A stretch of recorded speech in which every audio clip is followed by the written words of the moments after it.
Hola, saludos y bienvenidos a otro seminario web gratuito del Centro de Estudios de Nutrición del Dr. T. Colin Campbell.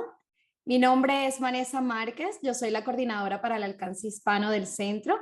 Y antes de presentar a nuestra invitada, les voy a recordar que tendremos unos minutos después de su presentación para que hagan todas sus preguntas. Solamente tienen que ir al apartado de Zoom de preguntas y respuestas. Va a ser muchísimo más fácil que la doctora pueda ver sus preguntas desde el apartado y poder responder todas las dudas. Y el día de hoy estaremos hablando acerca de por qué contar calorías no funciona. Y para ello le voy a presentar a nuestra invitada de hoy, la doctora Melanie Cano. Ella es nacida y criada en Panamá, es una médica apasionada por potenciar los hábitos de quienes desean mejorar su estilo de vida y condición de salud. Luego de haberse graduado de la Escuela de Medicina y empezar a trabajar en hospitales públicos en Panamá, reconoció que la medicina debía ir mucho más allá de solo tratar las complicaciones de la enfermedad. Se dio cuenta que la herramienta más poderosa que se le podía dar a una persona no eran las medicinas, sino la educación. Decide impactar de manera positiva a quienes le rodean. Se graduó del certificado de nutrición basada en plantas de nuestro centro y esto lo llevó a expandir el mensaje a través de conferencias, redes sociales y de su propio programa online donde promueve la salud con su metodología de alimentación consciente, The Whole Protocol, en español el protocolo completo, donde nos enseña a transicionar hacia una alimentación abundante en plantas de manera progresiva e intencional, trabajando desde la mente, pasando por la ciencia y luego a la cocina, muy importante. Con este programa ha logrado transformar la vida de muchas personas hispanohablantes alrededor de todo el mundo y de diferentes edades. Además, ha creado su propio libro de recetas basada en plantas y sin procesar, así que síguela en su cuenta de Instagram, que comparte información sumamente importante, además súper interactiva. Bienvenida, Melanie. Gracias por dedicarnos este tiempo y por la presentación que nos vas a compartir el día de hoy. Muchas gracias, bienvenidos a todos los que se unen.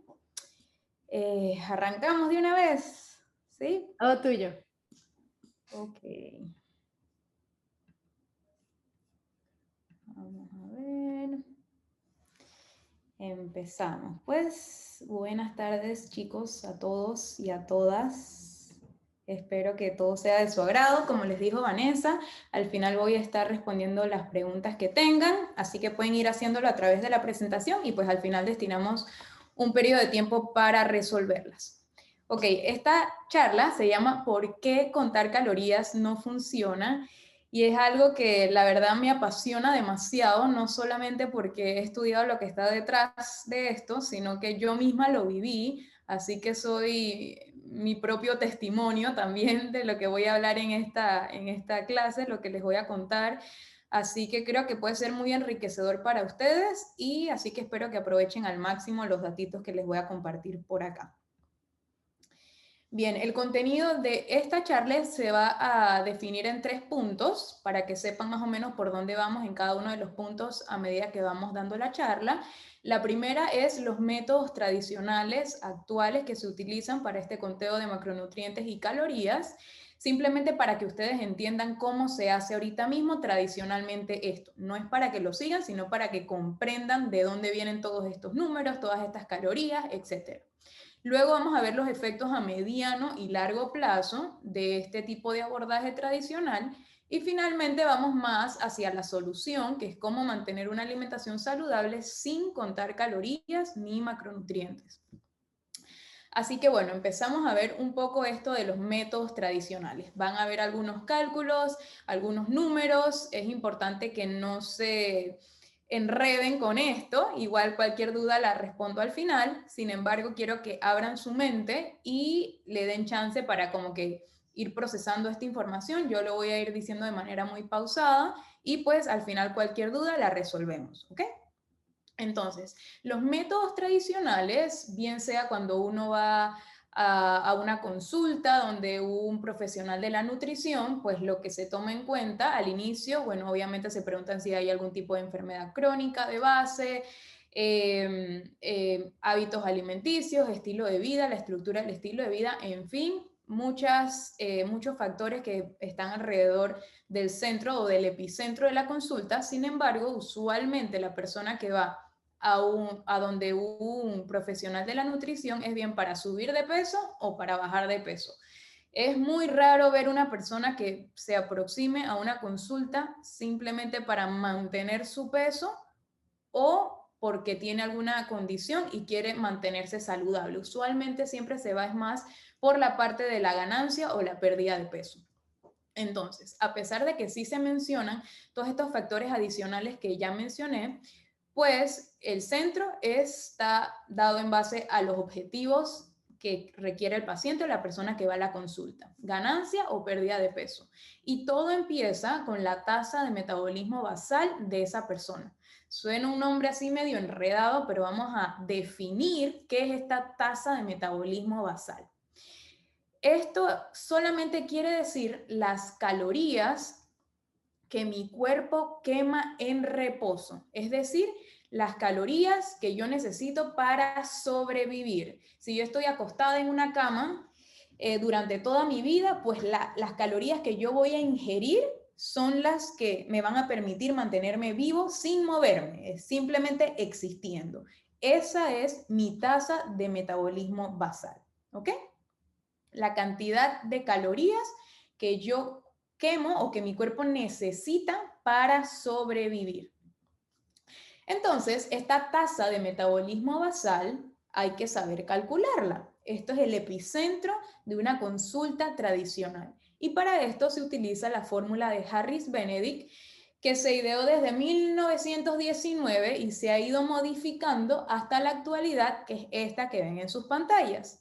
Hay una fórmula para hombres y hay una fórmula para mujeres. Ambas incluyen el peso, la talla o la altura, la edad y algunos otros factores que van cambiando dependiendo si es hombre o mujer. Pero son fórmulas muy similares. Esta fórmula se ideó para calcular esa tasa de metabolismo basal.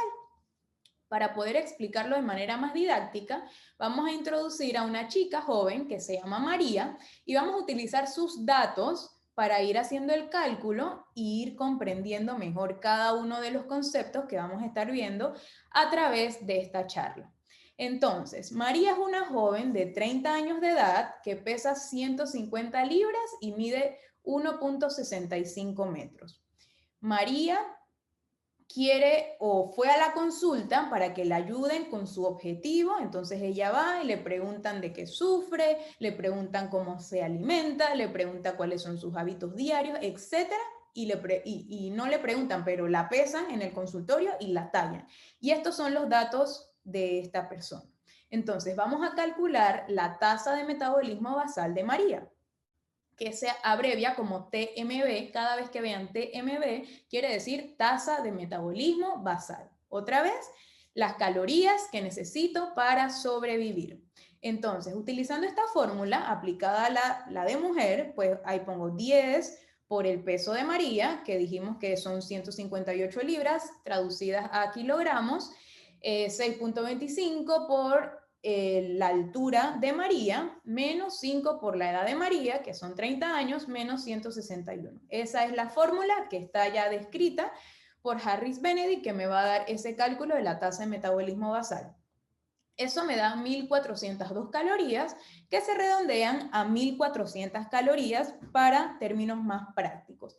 1400 calorías son las calorías que María necesita para sobrevivir en un día.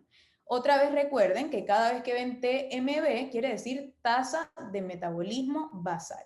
Eso es lo que necesita María para sobrevivir. La cosa está en que María no está todo el día sentada en un sofá y dijimos que esa tasa de metabolismo basal es la cantidad de calorías que yo necesito para sobrevivir, para existir. Pero aquí no se está tomando en cuenta que María camina a buscar su bus para ir a su trabajo, o que después del trabajo va a trotar a veces, o que ella saca a su perrito a pasear en las tardes. Nada de eso está tomado en cuenta aquí. Aquí solamente está tomado en cuenta su edad, su peso y los valores que vimos en esa fórmula de Harris-Benedict, ¿ok? Entonces, como sabemos que ella no está sentada todo el día y que ella se mueve, pues entonces hay un concepto que se conoce como calorías de mantenimiento, donde se toma en cuenta esa tasa de metabolismo basal y se multiplica por el factor de actividad física. Como ya sabemos que María se mueve y que hace cosas a lo largo del día, hay que tomar en cuenta cuánto se mueve. Entonces, para eso existen estos valores que ven en esta tablita donde dice, si hace ejercicio ligero, esto quiere decir que hace ejercicio de 1 a 3 veces a la semana. Moderado de 3 a 5 días de la semana. Fuerte de 6 a 7 días de la semana y ejercicio muy fuerte también. ¿Ok? Entonces, esta es otra tablita que se ideó para categorizar la actividad física que realiza cada una de estas personas, tomando en cuenta que aquí no solamente se toma en cuenta, valga la redundancia, si ella hace ejercicio en un gimnasio o en su casa o algo que sea únicamente actividad física. También cuenta si ella trabaja todo el día de pie, trabaja en una bodega, hace ejercicio, carga peso en su trabajo. Todas estas cosas también se toman en cuenta al momento de yo elegir el factor de actividad física de la persona. Digamos que María hace actividad física ligera. Utilizando el ejemplo de María, vamos a decir que ella se ejercita de 1 a 3 veces o días a la semana. Entonces, sus calorías de mantenimiento van a ser la tasa de metabolismo basal de María, que ya calculamos que es 1400 calorías, por el factor de actividad física, que en su caso es ejercicio ligero, que corresponde a 1.375, ¿ok? Esa multiplicación me da 1925 calorías que se redondean a 1900 calorías. Esto es lo que María necesita, ahora sí, para mantenerse en su propio peso.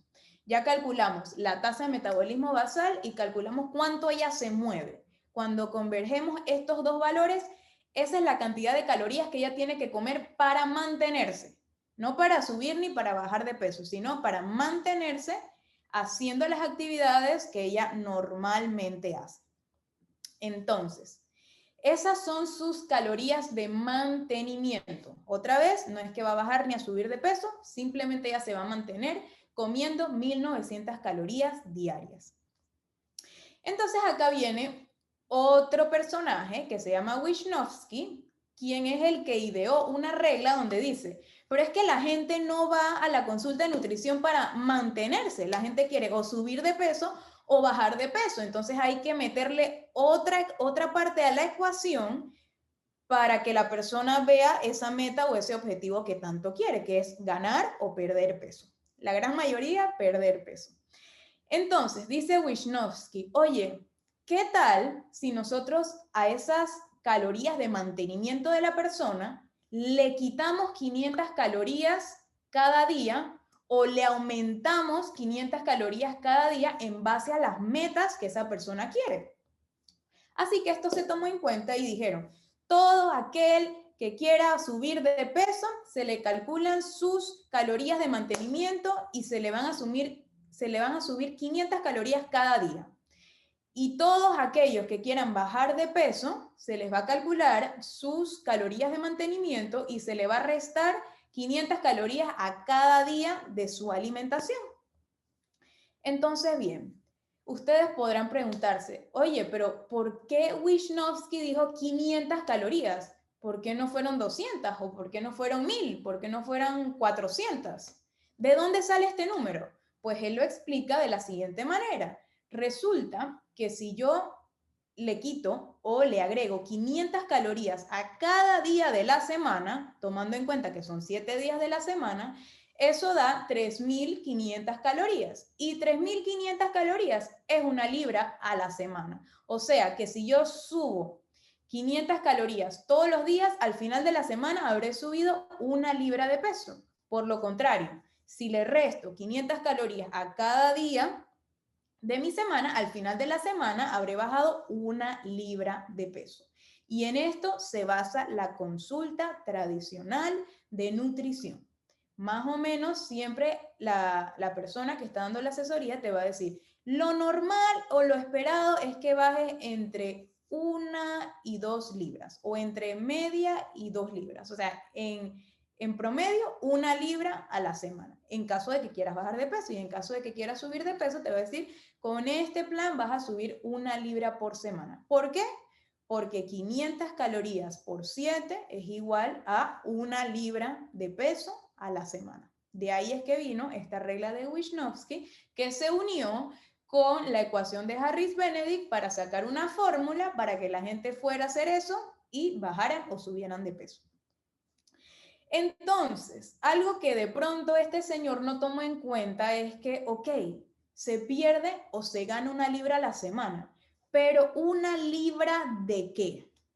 Esta es la primera incógnita que les dejo para que ustedes vayan ahí procesando y luego lo vamos a ir discutiendo más adelante. ¿De qué se pierde o se gana esa libra?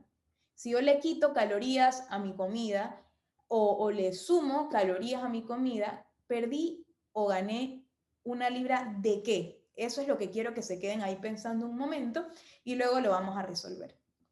Ok, en el caso de María, sus calorías de mantenimiento eran 1900 calorías diarias, ya las calculamos juntos. Vamos a decir que su objetivo es bajar de peso. Entonces, utilizando esta regla de Wisnowski, vamos a hacer lo que él nos enseñó. 1900 calorías, que son sus calorías de mantenimiento, menos las 500 que este señor dijo que había que disminuirles, eso me da 1400 calorías diarias. Eso es lo que María debe comer en un día para que al final de la semana pierda 1 libra de peso. Entonces, a María no le dicen vaya y consuma 1400 calorías. No, lo que se hace es que esas 1400 calorías se dividen en carbohidratos, proteínas y grasas, que son los 3 macronutrientes de la dieta. La persona que está haciendo la asesoría, el personal de nutrición, que está haciendo la consulta, va a elegir los porcentajes que se le va a destinar a cada uno de estos macronutrientes, supuestamente en base al objetivo que tenga esta persona. Aquí solamente, por ejemplo, yo lo que le coloqué 65, 15 y 20% de grasas. Eso no es lo que yo recomiendo, es un simple ejemplo de una consulta típica. Entonces, el profesional agarra esas 1400 calorías, las divide entre estos macronutrientes y luego le dice, ok, te vas a comer en las mañanas una rebanada de pan, al mediodía media taza de arroz y en la tarde una tortilla de maíz. Entonces él va a ir haciendo toda una distribución, que esta es la parte llamada dietética, que es lo que hace el nutricionista dietista, donde va a ir encajando cada uno de esos alimentos según la cantidad de calorías que va a consumir María en el día y para que ella sepa de qué manera tiene que escoger cada alimento, ¿ok? Entonces, bien, una vez ya entendimos cómo se calcula todo esto, todas estas ecuaciones y todos estos números, vamos a entender un poco qué pasa una vez que se le entrega esa dieta a María o a cualquiera de nosotros, a mí también, porque como les dije, yo también pasé por ahí. ¿Qué pasa? ¿Qué empieza a suceder? Una vez a mí me dan esa hoja y me dicen, come tanto de esto, come tanto de lo otro, ¿qué? ¿Por qué no funciona? Vamos a entender ese proceso, ¿ok? Primero a tomar en cuenta es que la pérdida de peso no es lineal. Al inicio todo el mundo está emocionado, todo el mundo está motivado, yo también fui una de esas. Y bueno, al principio uno va viento en popa, va al supermercado y va a comprar todo lo que dice esa hoja que tengo que consumir y empiezo a hacerlo bien. Y luego a la semana voy a mi consulta de seguimiento y me di cuenta que perdí un montón de peso, más de lo que se suponía que iba a perder. Entonces uno se emociona mucho y sigue haciendo esa dieta al pie de la letra. Y luego empiezan a pasar las semanas y luego me voy dando cuenta que extraño comer algunas cosas que ya no puedo comer porque no están en la lista que me entregaron y a veces empiezo a esconderme para comer, a esconderme de no sé de quién porque soy yo misma, a empezar a comer esas cositas que se supone que no debería comer y entonces al día siguiente voy al gimnasio para quemar eso que me comí de más y empieza a subir y a bajar esa ganancia o pérdida de peso de una manera impresionante debido a los siguientes factores que vamos a ver. La pérdida de peso no es un proceso lineal, es decir, que no es que voy a pasar de donde yo quiero, de donde yo estoy a donde yo quiero, así, en una sola curva hacia abajo, no sucede así. ¿Y por qué no sucede así? Pues porque los seres humanos somos principalmente agua. Más o menos el 80% de nuestro organismo es agua. Entonces, cualquier cambio que yo haga en mi estilo de alimentación o en mi estilo de vida va a tener una repercusión en mi cuerpo. Es más que obvio. Si yo hago un cambio, algo va a suceder. Entonces, como les comenté hace un momento, Wisnowski dijo que se iba a perder o se iba a ganar 1 libra a la semana. ¿Pero 1 libra de qué? Pues somos alrededor de 80% agua. Así que todo eso que pierdo en un inicio va a ser agua. Esa agua que yo tengo retenida ahí. En un mundo ideal, lo que todo el mundo quisiera perder es grasa y lo que todo el mundo quisiera ganar para el caso de las personas que quieren ganar de peso, pues es músculo. Pero eso no está dentro de la ecuación. En la ecuación simplemente te dicen que vas a bajar 1 libra de peso o vas a ganar 1 libra de peso, pero ¿peso de qué? Entonces, sabemos que primero se pierde agua porque retenemos bastante líquido. Un error, o por decirlo de alguna manera, un hábito que se tiene, que es muy constante, es que empezamos nuestra dieta y de una vez vamos al parque a correr, a trotar, nos montamos en la bici, o sea, hacemos cualquier tipo de actividad que nos haga sudar, porque pensamos que la grasa se tiene que sudar, cuando la grasa no se suda, lo que se suda es el agua. Entonces empezamos a perder ese agua. Cuando ya se perdió suficiente agua, pues también vamos con el músculo, también vamos con la grasa. El cuerpo no discrimina como que, ok, por este periodo de tiempo que yo quiero bajar de peso, solamente voy a bajar la grasa. Eso no se programa así, no existe tal cosa. Si uno empieza a hacer mucho ejercicio cardiovascular, mucho ejercicio de alta intensidad que te haga sudar bastante, aeróbico principalmente, pues yo también podré perder algo de grasa, pero también mi músculo se va a ir desgastando. ¿Por qué? Pues porque se tiene el hábito de ir a sudar, sudar, sudar y no de alzar peso y no de fortalecer ese músculo, sino de sudar. Entonces yo voy a estar gastando también ese músculo y probablemente voy a perder peso de agua, sí, de grasa también, pero también de músculo. Entonces, ¿por qué la pérdida de peso no es lineal? Porque si empiezo a perder el músculo es una parte vital de nuestro metabolismo. Y es algo que vamos a ver acá. Muchas veces se dice, ay, es que yo tengo el metabolismo lento o tengo el metabolismo rápido. No existe tal cosa en principios, ¿ok? La parte principal o uno de los factores que están más asociados al metabolismo es la cantidad de masa muscular que tiene mi cuerpo. Entre más masa muscular yo tenga, más calorías en reposo voy a quemar. Otra cosa que no toma en cuenta la fórmula de Harris-Benedict. Ahí decía peso, talla y edad. Ahí no decía si ese peso que yo tenía en ese momento era de músculo o era de grasa o era de agua, de que ese era tu peso global. Ya van viendo desde este punto que hay ciertas cosas que no están metidas dentro de esta ecuación. No se toma en cuenta ¿cuánto músculo yo tengo? Entonces, si yo soy un fisiculturista grandote que va a la consulta de nutrición porque quiero bajar de peso, oye, no es lo mismo que yo pese 200 libras de puro músculo a que yo pese 200 libras de mucha grasa. Entonces, ese tipo de cosas no se contemplan en esa fórmula de Harris-Benedict. Y como les iba diciendo, cuando empezamos a hacer este tipo de actividades, pues sudamos un montón, vamos gastando ese músculo y bien, al inicio empezamos a perder peso. Pero ¿qué pasa a la tercera y a la cuarta semana? Que mi músculo lo estoy gastando. Y ya dijimos que mi metabolismo se hace más rápido en tanto yo tenga más músculo. Entonces, si lo estoy desgastando, le va a costar a mi cuerpo más trabajo poder quemar esas calorías. Entonces, como les digo, al principio hay mucha motivación, hay mucho engagement con esa dieta o ese papel que me dieron, y entonces yo estoy haciendo todo al pie de la letra, pero hay muchos factores que no se están tomando en cuenta y que mi cuerpo va cambiando a medida que va evolucionando en el tiempo. Asimismo, mi estado de ánimo no es el mismo estado de ánimo que yo tengo al inicio de hacer esa dieta que la que tengo a la mitad o al final del periodo de tiempo que yo me planteé hacer esa dieta.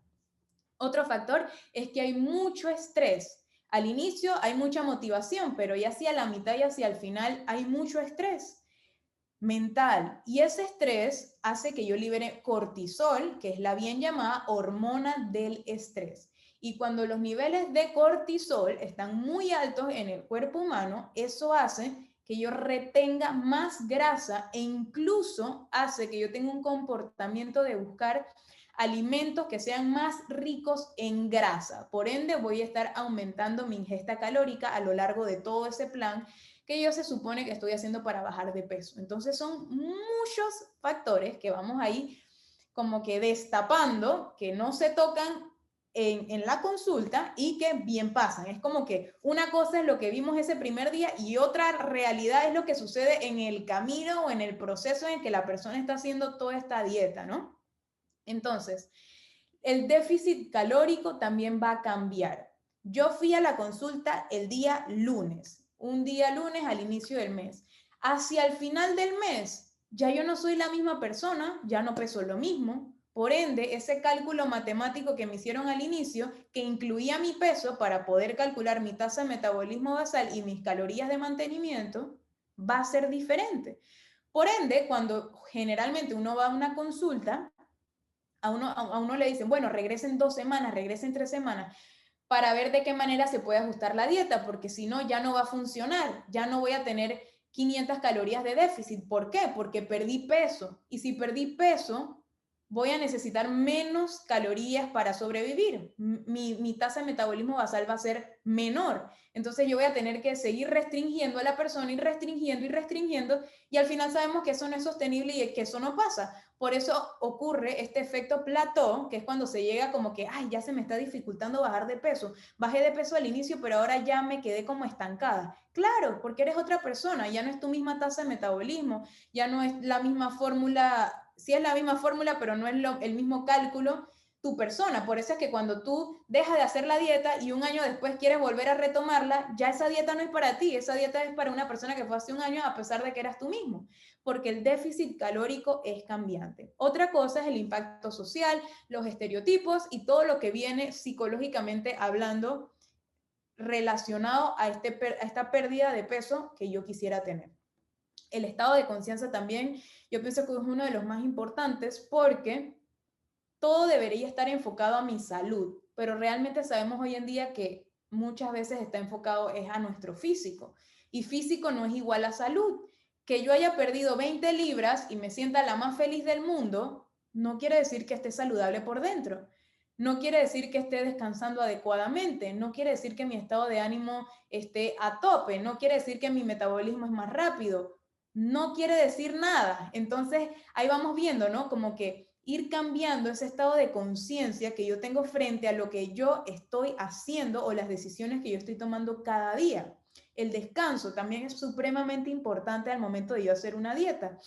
Necesita mi cuerpo poder descansar para metabolizar todo lo que sucedió en el día y, como decirlo de alguna manera, procesar todo lo que ocurrió durante el día, ¿no? Todas las calorías que yo ingerí, todas las calorías que salieron, etcétera. Y pues también está relacionado a esto los hábitos tóxicos que yo tengo, si yo fumo o no fumo, si tomo mucho alcohol o no tomo mucho alcohol, drogas, etcétera. Y por supuesto que también hay un componente genético dentro de todo esto. Hay personas que se les facilita un poco más la ganancia de músculo, por ende van a tener un metabolismo más rápido, y así sucesivamente. Son muchos factores que están relacionados a la pérdida de peso. Por eso es que la pérdida de peso no es lineal y la ganancia de peso tampoco lo es. Hay muchos factores que están relacionados al proceso que no se toman en cuenta al momento de darle un número de calorías a una persona. Y por eso es que se sabe que no funciona a mediano ni a largo plazo y que no es algo que se puede hacer de manera sostenible en el tiempo. Si yo les tengo que decir, para mí, de todos estos factores, el que es más importante o al que yo le prestaría más atención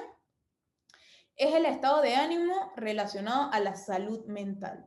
La salud mental de una persona al final es lo que lo mueve a hacer y tomar las diferentes decisiones que tiene a lo largo de su vida, y eso sin duda alguna es como que la cabeza literalmente de todo lo que yo hago en mi día a día. Por eso les quiero mostrar algunos planteamientos de que por qué el factor emocional es tan importante dentro de este tema de las dietas restrictivas. Sabemos que 8 de cada 10 personas que hacen una dieta restrictiva fracasan al hacerla precisamente por todos estos factores que hemos visto previamente, incluyendo el planteamiento emocional. Hay un artículo muy interesante que se liberó en el 2007, donde ellos hacían una hipótesis de la conducta alimenticia de personas que hacían dietas. Y ellos se dieron cuenta que las personas que hacían dieta restrictiva, cuando les digo dieta, aquí me estoy especificando que es una dieta restrictiva, cuando estas personas hacían esa dieta restrictiva, en el estudio se dieron cuenta que eso creaba tal ansiedad por la restricción calórica que había, hacía que la persona se sintiera tan ansiosa que buscaba la comida como refugio para calmar la ansiedad. Entonces, en una persona que está en déficit calórico, porque le hicieron una dieta y está restringido, precisamente esa misma persona que está tratando de comer menos, busca su alivio o su manera de disminuir la ansiedad a través de los alimentos. Y se va haciendo todo un ciclo, ¿no? Se va haciendo todo un ciclo que empieza a suceder a mediano y largo plazo. Al inicio no, al inicio les dije que todo el mundo está motivado por hacer la dieta y tal, y por ver los resultados externos. Pero ¿qué pasa con la salud mental? Entonces me pareció este artículo sumamente interesante porque las personas que estaban haciendo este tipo de dietas restrictivas utilizaban los alimentos como ansiolíticos. Ansiolíticos quiere decir que disminuye la ansiedad. Y entonces se asumió en este contexto que las personas que no siguen dietas restrictivas en específico no tenían este efecto de buscar en la comida un liberador de estrés o de ansiedad, sino que todo lo contrario, al final la ansiedad se convertía en disminución del apetito, en no querer comer, en estar enfocado en otra cosa, que es todo lo contrario a lo que las personas que estaban haciendo la dieta mantenían, ¿no? Que era acercarse al alimento. ¿Y por qué querían acercarse al alimento? Pues porque estaban restringidos. Entonces es como una batalla interna de que voy para aquí o voy para allá y es precisamente por ese grado de restricción que hay. A su vez, en este mismo estudio se representó a través de esta gráfica el estrés que podía haber, tanto interno como externo. Y el simple hecho de que una persona supiera que estaba restringido, hablando de alimentos, esa cronicidad o el saber que yo estoy restringido por tanto tiempo me hace dudar de mí como persona, me tiene como en cautiverio, me causa un estrés crónico, me empieza a dar esas ganas de comer por emoción, como vimos en el gráfico anterior, y eso favorece la liberación de cortisol, que como dije, aumenta o te produce que tengas más ganas de consumir productos calóricos, lo que me lleva a una obesidad metabólica, a una obesidad central y pues al final en un síndrome metabólico y obesidad. O sea, vemos todo lo que se va desencadenando de una restricción hacia una persona. Y ustedes mismos se pueden dar cuenta, cada vez que a uno le prohíben algo, uno tiene curiosidad como que, bueno, ¿qué será lo que hay allá? O un botón rojo que dice que no lo toque, todo el mundo se pregunta por qué hay que tocarlo. Ese tipo de comportamiento es natural en el ser humano. Si a ti te prohíben hacer algo, tú vas a sentirte como que a la defensiva, vas a sentir que algo no está bien. Y precisamente eso es lo que ocurre cuando hacemos dietas muy restrictivas, como por ejemplo la dieta de María de 1400 calorías.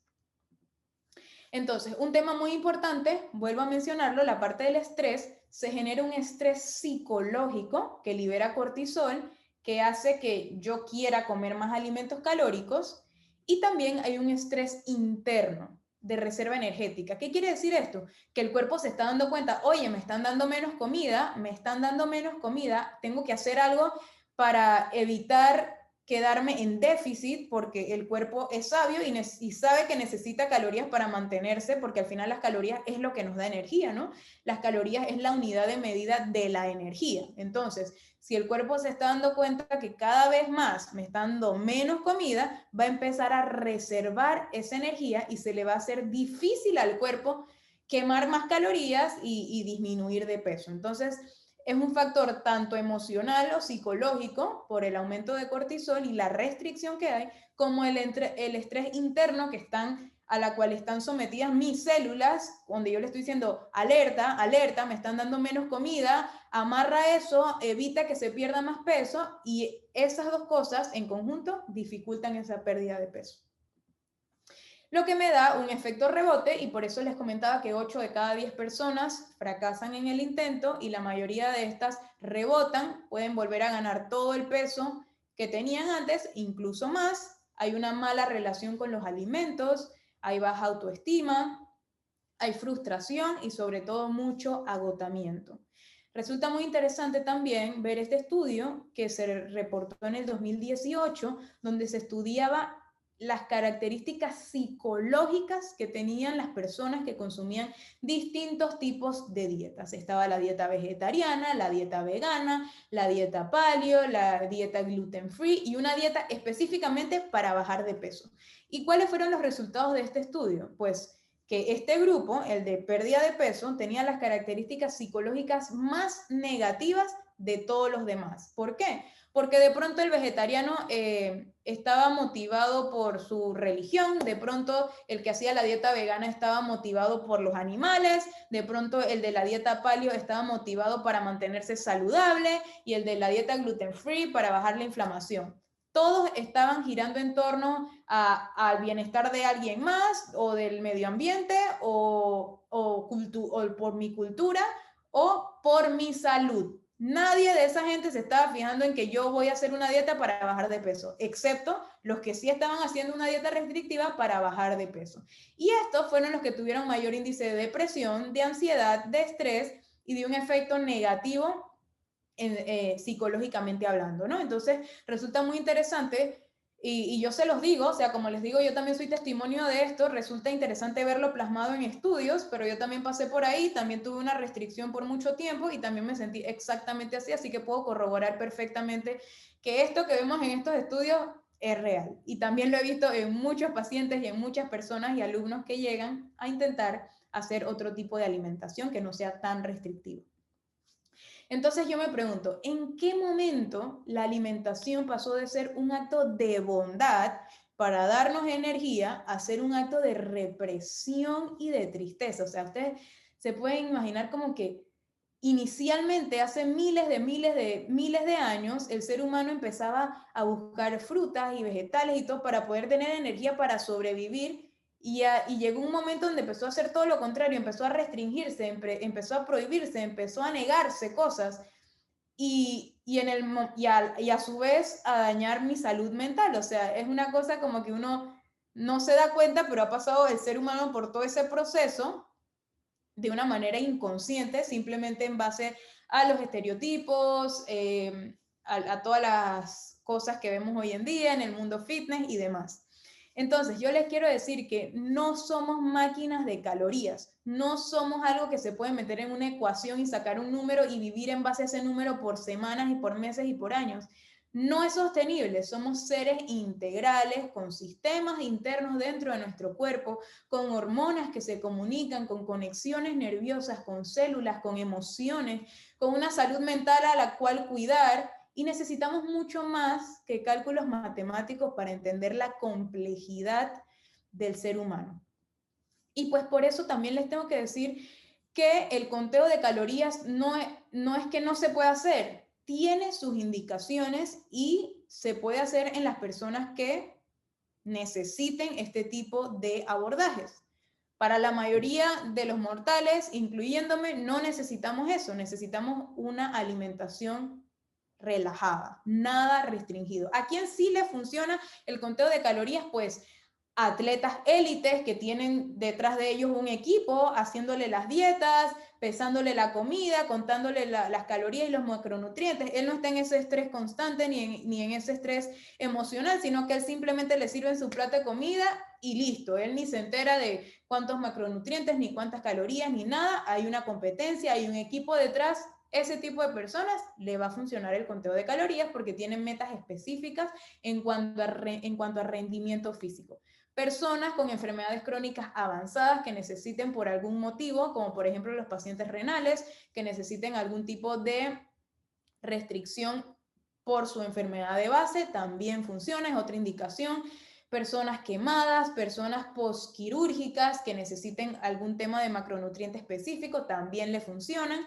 Y pues personas que tengan objetivos específicos y que nunca han sabido más o menos cuáles son sus porciones, de manera inicial al principio se le puede decir, bueno, más o menos puedes utilizar estas medidas y aquí y allá, pero a largo plazo y a mediano plazo no es sostenible en el tiempo. ¿Y por qué? Pues por todos los contras que ya mencionamos, es tedioso, es poco sostenible, tiene siempre un margen de error por todos los factores adicionales relacionados a la pérdida de peso que no es lineal, puede crear una desconexión con las sensaciones internas de saciedad y de plenitud, que simplemente mi hoja dice que tengo que comer tanto y bueno, eso es lo que yo tengo que comer. Ya no me pongo a pensar, oye, me siento bien, ya estoy suficientemente llena o me hace falta un poquito más. Se pierde esa desconexión porque yo estoy comiendo lo que dice la hoja y punto. Y pues puede causar ansiedad y rigidez mental, que evidentemente lo vimos en los estudios previamente mencionados. Ahora, entonces, no se trata de comer menos, sino de comer mejor. A todos nos gusta comer, a todos nos gusta disfrutar, entonces se trata de eso, de tener una alimentación que sea cero restrictiva y que me brinde lo que mi cuerpo necesita. Así que aquí vamos a entrar a esta tercera parte de la charla, que es cómo mantengo una alimentación saludable sin contar calorías. Y para esto vamos a ver algunos principios para liberarnos de ese conteo de calorías. Primero, aprender a estructurar nuestra alimentación, principalmente basada en plantas. ¿Por qué basada en plantas? Pues porque aquí tomamos en cuenta el factor que es que todo lo que venga de la tierra o a base de plantas, pues va a ser naturalmente menos denso en calorías que mis alimentos cotidianos, por llamarlos de alguna manera, nos van a proveer todos los micro y macronutrientes que necesitamos en nuestra dieta y es algo que realmente me va a dar un beneficio. El tema con las dietas restrictivas es que, ¿qué me hace pensar a mí que comiendo exactamente lo mismo que he comido toda una vida, ahora si me la como en menos proporción me va a ayudar? Entonces el tema acá no es restringir, sino elegir los alimentos que me van a dar salud. Y ahí es donde hacemos ese cambio de switch que a mí me sucedió y fue un cambio rotundo 100% cuando yo empecé a ver los alimentos como nutrición y salud y no como calorías y déficit calórico y cálculos y físico. O sea, cuando uno hace el clic y hace el cambio mental en que, oye, yo como por mi salud, yo como para estar sano, yo como para estar fuerte, entonces las cosas empiezan a cambiar. ¿Por qué entonces alimentación a base de plantas? Porque es la alimentación más natural, es lo que viene de la tierra, es libre de colesterol, es muy bajo en grasas saturadas y pues como les dije, me brinda los macros y micronutrientes que mi cuerpo necesita. ¿Qué es importante también para liberarte del conteo de calorías? Pues conocer a fondo todos los grupos de alimentos que están dentro de una alimentación a base de plantas y tratar de incluirlos todos cada día de la semana. Algo muy importante también es que entre más limpia sea tu alimentación, pues más libertad tendrás al momento de alimentarte. Si menos ultraprocesados consumes, si menos productos de origen animal consumes y te enfocas en agregar más alimentos de origen vegetal, pues más rica va a ser tu alimentación, más porciones vas a poder comer, te vas a sentir mejor, vas a estar más saludable y también puedes tener un efecto secundario que es la pérdida de peso. Y es importante también darnos tiempo para reentrenar ese sistema digestivo que estuvo acostumbrado a comer un montón de cosas que ahora ya vas a empezar a cambiar, y también el paladar es perfectamente reentrenable. Yo le llamo que es algo así como una recrianza, que lo que hicieron mis padres por mí no tiene por qué seguir siendo, sino que ahora yo a un nivel más alto de conciencia voy a aprender a elegir qué alimentos voy a empezar a comer para mi salud. Entonces, estos grupos alimenticios de una alimentación a base de plantas, pues son las frutas, los vegetales, los cereales integrales, las leguminosas o también llamadas menestras y pues los frutos secos y las semillas. En esto es que tenemos que basarnos para tener ese enfoque de salud y no tanto de físico. El enfoque siempre es, como les dije, hacia la abundancia. Nada de restricción, lo más abundante posible. ¿Por qué? Porque me estoy fijando en la calidad del alimento, no en la cantidad. Si yo elijo o aprendo a elegir alimentos de calidad, ya voy a saber que van a ser bajos en grasas saturadas, van a ser libres de colesterol, van a ser altos en proteína de origen vegetal, van a ser altos en carbohidratos complejos que tienen fibra y nos ayudan a la digestión, nos ayudan a disminuir niveles de colesterol en sangre, glucosa en sangre, etc. Y comer hasta sentirnos satisfechos, y pues lo más importante es como que arrancar cómo modificar esas recetas que ya normalmente nos gustan por su versión más saludable. El predominio de los alimentos que sean enteros, completos, integrales, poco procesados, y tratar de disminuir o eliminar los extractos, que serían en este caso pues los aceites, los jugos sin pulpa, sin fibra, todo este tipo de alimentos o productos que son extractos de una fuente entera, pues tratar de ir por esa fuente entera de alimentación y no por extractos. Algunas verdades sobre la alimentación integral a base de plantas es que es una dieta naturalmente hipocalórica. Yo puedo comer una gran cantidad de alimentos sin sentirme restringido, sentirme saciada, y como tiene mucha fibra me voy a sentir saciada por más tiempo y no voy a estar en esa restricción de que, ay, nada más es esta porción, o ahí decía que nada más podía comer una taza. No existe aquí. Se obtienen todos los macros y micros, como les dije, si lo hacemos de manera estructurada. Si es una alimentación libre de procesados, pues es aún mucho más fácil de llevar. La meta principal gira en torno a nuestra salud y no necesariamente al peso. Sin embargo, ese mantenimiento de peso es un efecto secundario a llevar una buena alimentación a base de plantas, y no está basado en el control de porciones ni en el conteo de calorías. Te sentirás con mayor energía, con un mejor estado de ánimo y más vitalidad, y definitivamente se mejora la relación con los alimentos de manera significativa. Ya no le tienes miedo, ya confías más, ya te sientes seguro, y al final es tratar de hacerlo como una calidad de vida en el tiempo, ¿no? No nada más una dieta de unos meses, sino entender a nivel consciente por qué esto es bueno para mí y pues empezar a idearlo. Siempre lo ideal sería tratar de hacerlo de la mano de un profesional de la salud que te pueda guiar, te pueda ayudar a estructurar tu alimentación y que no sea como que a lo loco. Yo me he encontrado a personas que me han dicho, yo hace unos años intenté hacer una dieta a base de plantas, pero eso no me funcionó. Bajé mucho de peso y la verdad es que no me veía bien ni me sentía bien. Claro, porque hay cosas a tomar en cuenta que son súper necesarias para llevar una alimentación a base de plantas de manera estructurada, de manera completa, y que no vayas a caer en ningún tipo de déficits, anemia, uñas quebradas, caída del cabello, etcétera. En fin, un montón de síntomas que hay allá afuera que uno se encuentra cuando las personas no lo hacen de manera guiada. Así que, chicos, les digo que no se trata de contar lo que comes, sino de ser conscientes con lo que elegimos comer. Muchísimas gracias a todos por su tiempo. Vamos a ver las preguntas y respuestas ahora. Me pueden encontrar en Instagram como @somosplantpower. Por acá les dejo mi email también. Y pues en la otra semana voy a tener precisamente una clase de estructura tu alimentación a base de plantas. Por si les interesa, también están ahí. Así que pues vamos a las preguntas. Evelis o Vanessa. Bueno, muchísimas gracias, Melanie, por esta presentación sumamente interesante, muy didáctica. De verdad, tus presentaciones son siempre maravillosas. Tenemos algunas preguntas. Vamos por acá. Priscila pregunta, buenas tardes, ¿cómo podríamos ayudar a un paciente pediátrico con sobrepeso que tiene problemas de estrés y ansiedad?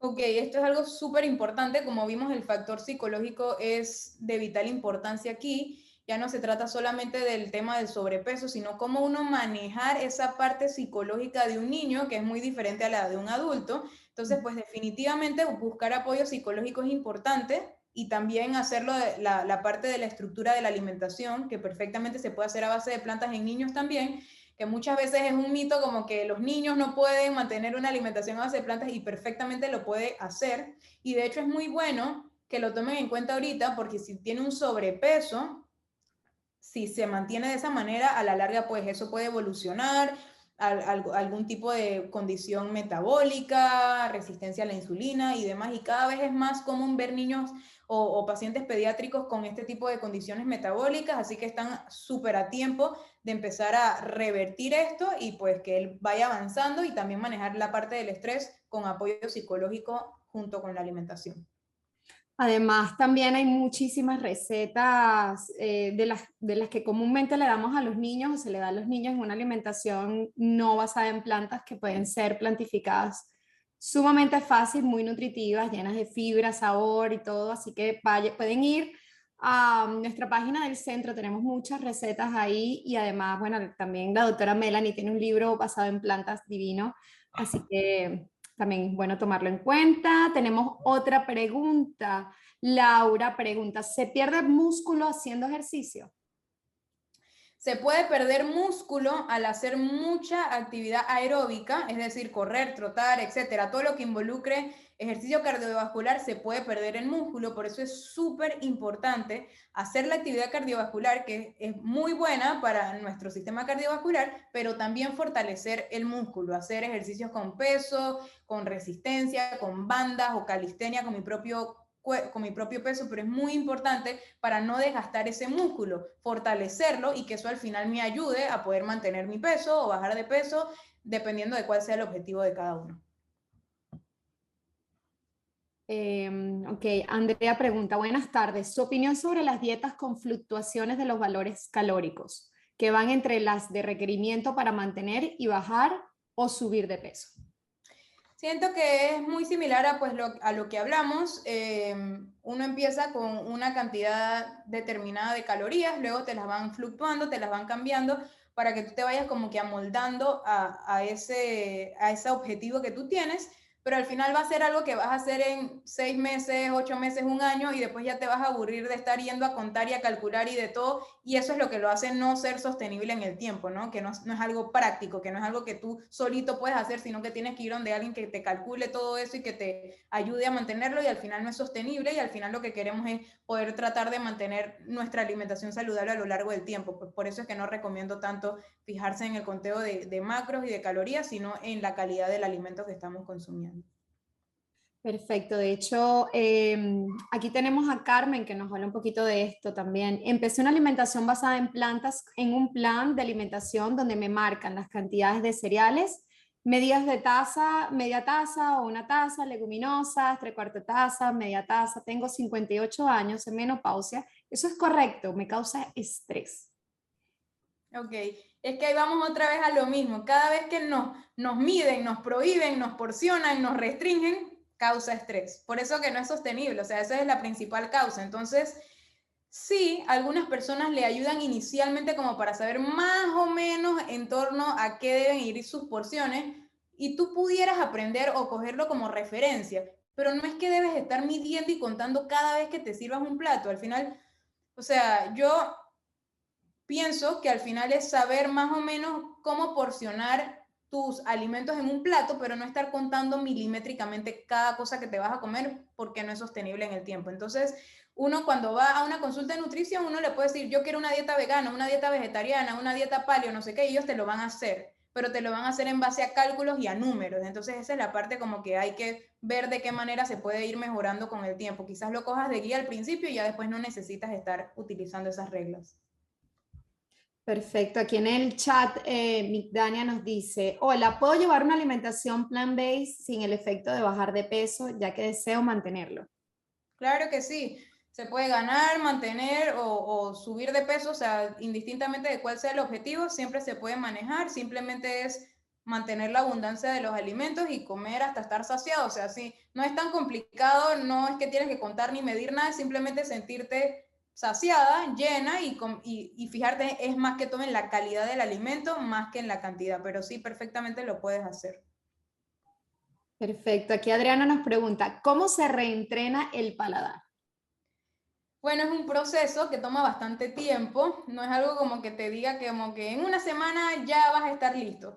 Lo que pasa con las papilas gustativas es que ellas se adaptan a mucho azúcar, mucha sal, mucho aceite, productos ultraprocesados, y eso es un proceso que debe hacerse de manera progresiva, poquito a poquito. Entonces, es algo que no va a ser de la noche a la mañana. No es que hoy yo cocino con sal y mañana no hay sal, sino que poco a poco uno va a ir haciendo esa degradación y más que todo, antes que fijarse en lo que vamos a ir disminuyendo, en lo que vamos a ir aumentando, fijarse más en las especias que vamos a empezar a utilizar para condimentar más estos platos y al final ponerle quizás un poquito de sal, no pasa nada, pero enfocarnos siempre en las especias. Entonces, bueno, por lo menos en la manera, en la metodología que yo lo trabajo, en mis programas es que hacemos todas unas clases para que la persona entienda más o menos cómo debe hacerse ese cambio progresivo y luego lo instauramos en 21 días.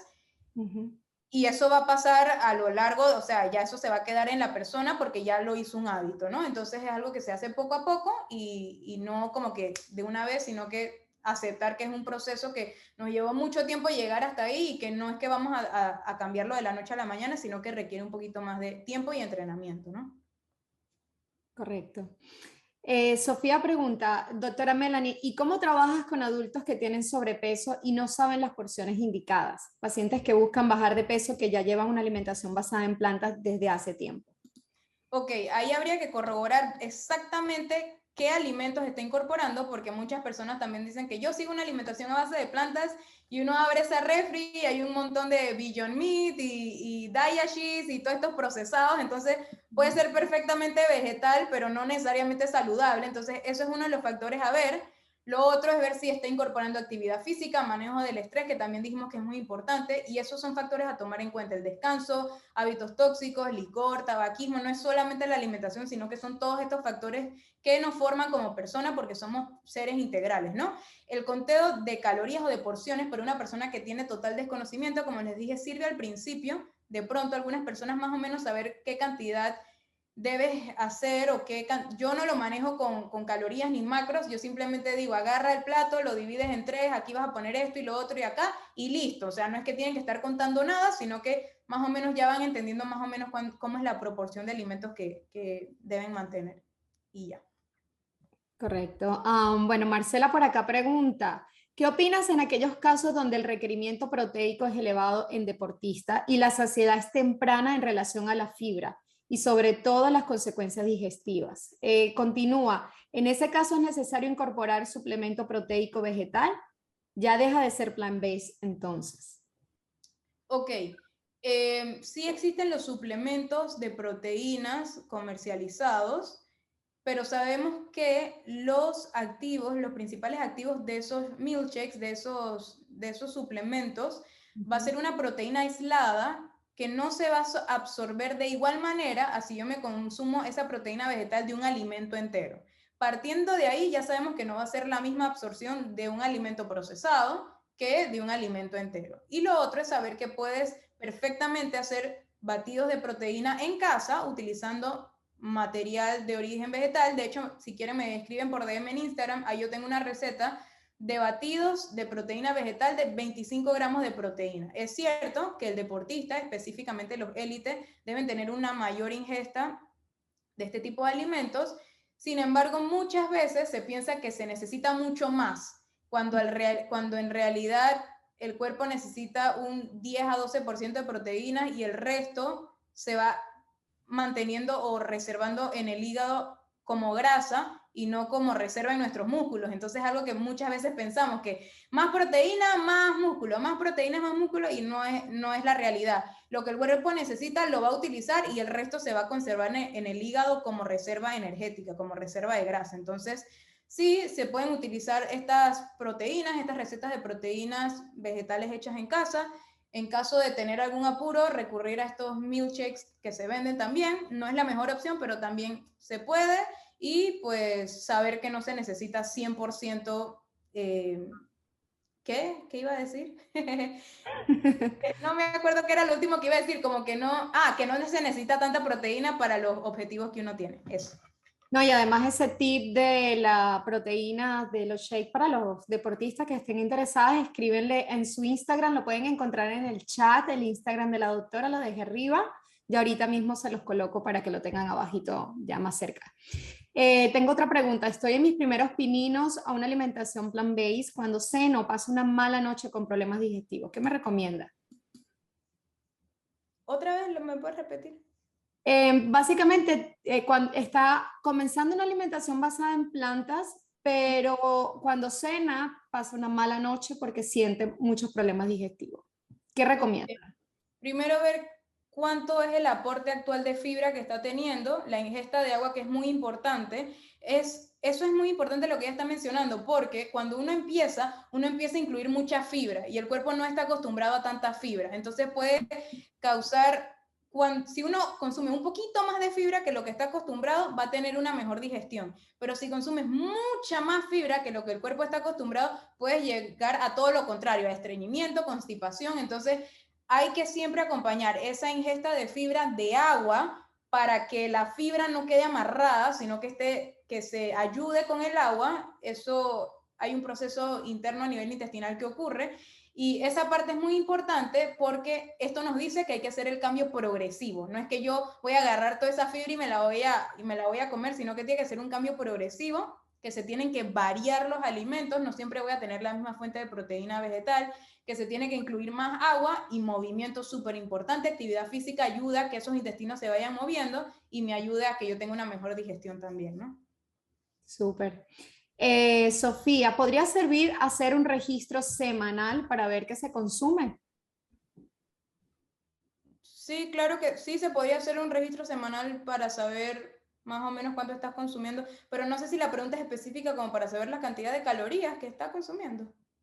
Probablemente, sí. No lo especificó, pero si estás por ahí, Sí, podríamos especificar sí, un poco más, pero sí, sí, o sea, si quieres saber cuántas sí, calorías estás contestó que consumiendo, sí, ajá, contestó que sí. si Ujú. quieres saber cuántas calorías estás consumiendo, pues podrías hacer la tarea. Sin embargo, sería como para saber cuántas estás consumiendo, pero no para nada más, pues, o como quizás para ajustar un poquito en base al objetivo que tengas, pero al final sabemos que no es necesario estar en eso para mantenerse saludables y en un peso estable también.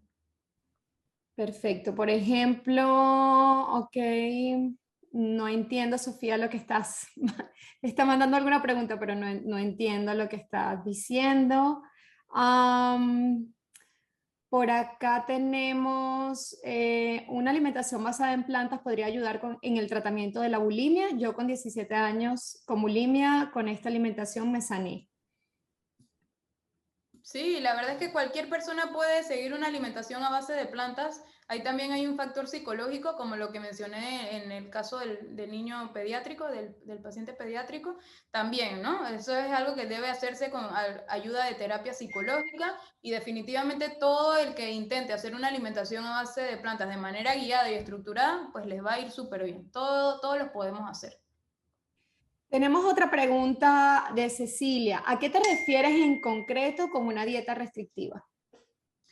Básicamente a un déficit calórico importante, muy pocas calorías, Ujú. que me creen ansiedad, que necesiten que yo esté contando y pesando y midiendo todas las porciones de las cosas que me estoy comiendo, eso principalmente.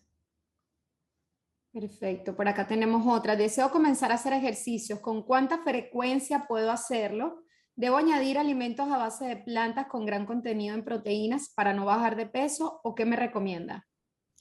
Ok, la OMS recomienda al menos 150 minutos a la semana de actividad física de moderada intensidad o 75 minutos de alta intensidad a la semana. Entonces, esos 150 minutos uno los puede partir durante todos los días de la semana.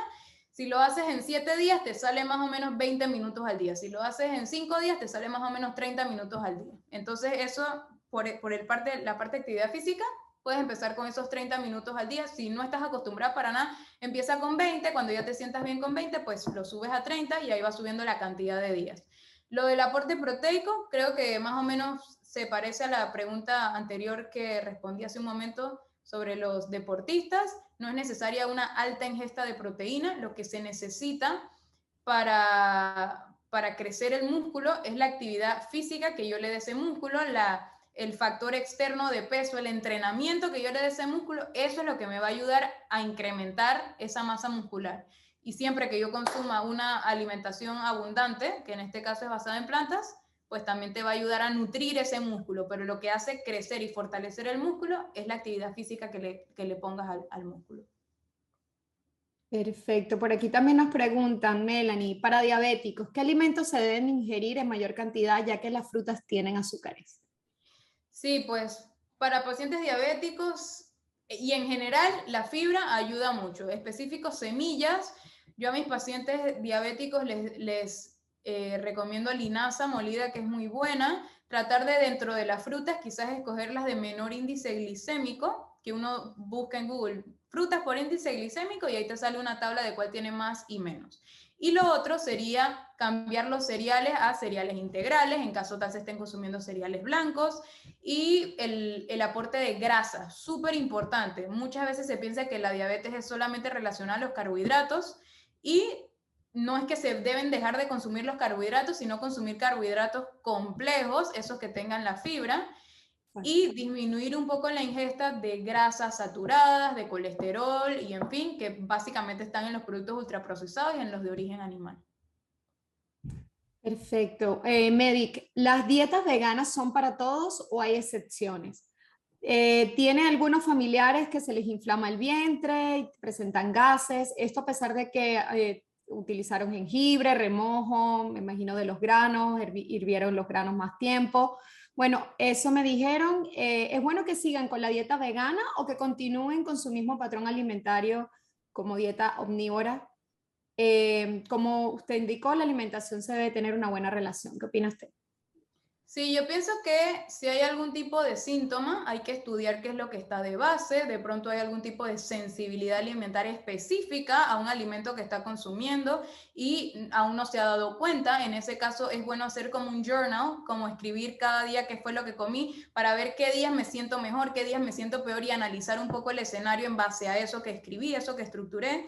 Y pues lo otro es que el remojo, que me dijo que ya lo estaba haciendo muy bien, a veces el remojo no es suficiente y hay que pasar al proceso de germinación. Eso me hace digerir un poco mejor, en este caso, las legumbres, las leguminosas, y pues evaluar si hay algún tipo de sensibilidad con algún tema específico o algún alimento en específico, pero sí se pueden hacer. O sea, no por yo estar distendido en algún momento, también puede ser el gran aporte de fibra sin mucho aporte de agua. O sea, pueden ser muchos factores. Lo ideal sería que alguien lo viera, le hiciera como una historia clínica completa y determinara qué podría ser lo que está faltando o qué detalle se puede mejorar. Bueno, además también las dietas veganas a la alimentación basada en plantas, pues también hay diferencias, ¿no? De repente Diferencia estás importante. consumiendo, claro, hasta de repente estás consumiendo o están consumiendo muchos productos procesados con grasa que produce inflamación, tienen muy poca fibra o tienen menos fibra porque siguen siendo procesados. O sea, pues también es algo que se puede tomar en cuenta. Si están llevando una alimentación basada en plantas, sin procesar, o una dieta vegana donde también se incluye productos procesados o aceite. Así que, claro que sí. Bueno, creo que no hay más preguntas por acá. De todas maneras, si a ustedes les queda alguna duda específica con respecto a la presentación, la doctora Melanie seguramente a través de su cuenta de Instagram por directo pues le va a contestar por privado. Eh, eh, Agradecidas con tu tiempo, Melanie, por toda esta presentación sumamente importante. Y bueno, por ahí te están dando muchas gracias y están felicitándote por esta ponencia. Muchísimas gracias por estar. A la orden, gracias a todos por unirse y nos vemos en la próxima. Acuérdense, Claro que sí. somos Plan Power, por ahí cualquier preguntita que tengan, estamos a la orden. Y además no se olviden del masterclass, así que por ahí les dejé el link. Próximo martes, masterclass para que estructuren su alimentación. Claro que sí. Bueno, muchísimas gracias a todos y hasta un nuevo seminario web. Así que gracias. Buenas noches. Hasta luego.